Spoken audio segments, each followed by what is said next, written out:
I'm just very surprised that I'm still alive. Today, in one of Asia's wealthiest cities, more and more senior citizens are struggling to survive.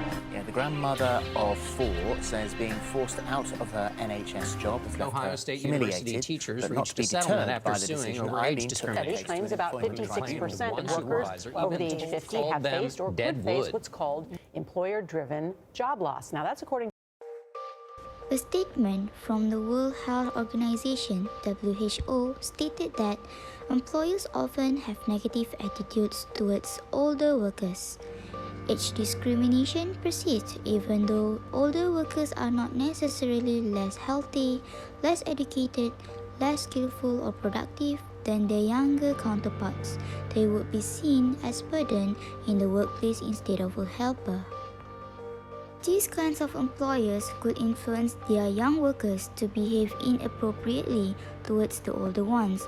No matter how superior someone is in the workplace, respect is still respect despite places.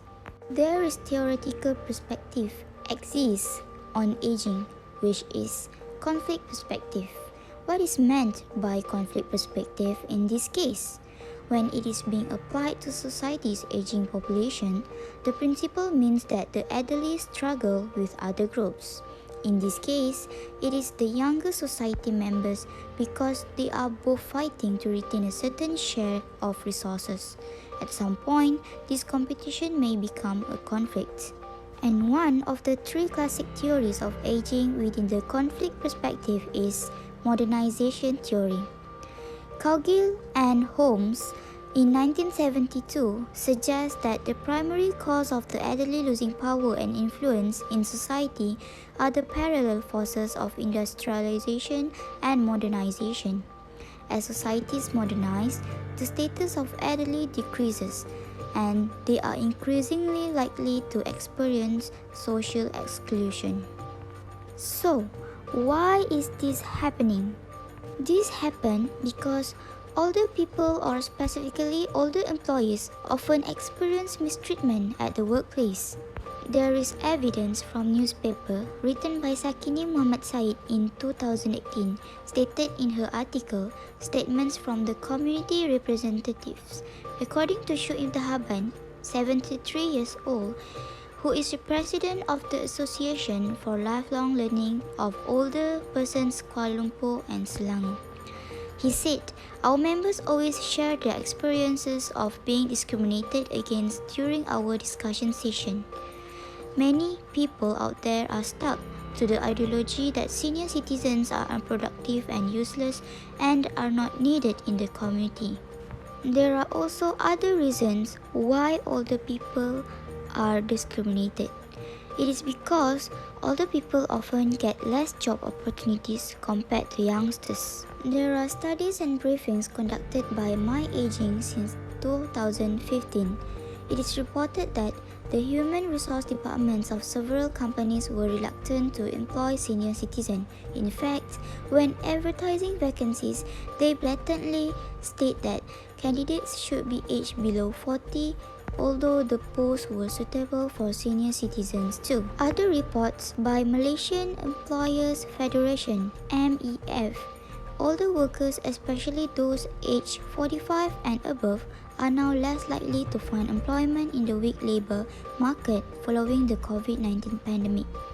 Lastly, the discrimination occurred because of the older workers are also threatened by organizational stresses related to their job roles. For example, time pressure and work burden have become a way of life for many jobs.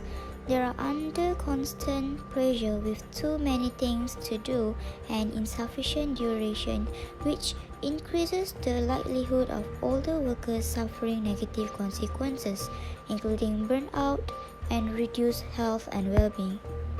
So, how are we going to solve this issue? First thing first, we should introduce a community which consists of elderly with the same interests.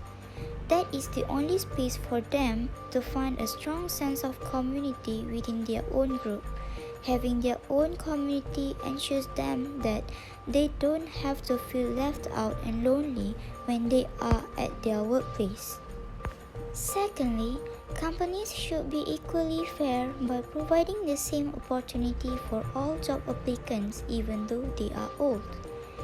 Giving the same job opportunity can ensure the elderly that they are still needed and can help them to earn a living in this struggling economy. The last recommendation is companies need to provide special training programs to older workers in collaboration with younger ones in order to enhance their skills at the workplaces. For example, the emergence of a multi-generational workforce should be seen as an opportunity to serve the community better and as a part of growth.